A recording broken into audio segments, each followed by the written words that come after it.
Hello children, कैसे हैं आप सब? You all are well? Good, very good. So today's topic, any guess बच्चों? Sound of animals. क्या आप किसी एनिमल के साउंड निकालते हो? ओके.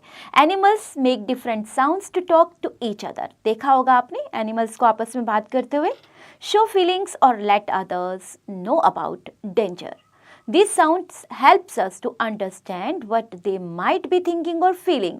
तो ये एक दूसरे को बचाने के लिए यानी खतरा है, इस बात को भी उन्हें महसूस करवाने के लिए भी आवाज़ें निकालते हैं.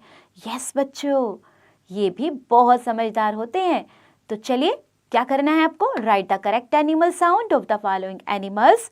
Choose words from the help text. तो आपके लिए एक बहुत अच्छा सा हेल्प टेक्स्ट हमने बनाया है. उस हेल्प टेक्स्ट में आपको क्या करना है? 1 2 3 4 5 6 7 8 9 10 11 12 इन सब एनिमल्स की आपको साउंड दी गई है. मैं बताती हूँ आपको कौन कौन सी साउंड आपको मिली है. आपको मिला है roar sound, chatter sound, buzz sound, growl sound, cuckoo sound, coo sound, meow sound, trumpet sound, bark sound, baa sound, moo sound and neigh sound. तो इन सब की साउंड को आपने पहचानना है. जैसे कैट क्या करती है? म्याऊ, तो उसकी साउंड. और डॉग क्या करता है? बाक. तो चलिए जल्दी से इन साउंड्स को लिखिए and have fun. Okay, enjoy.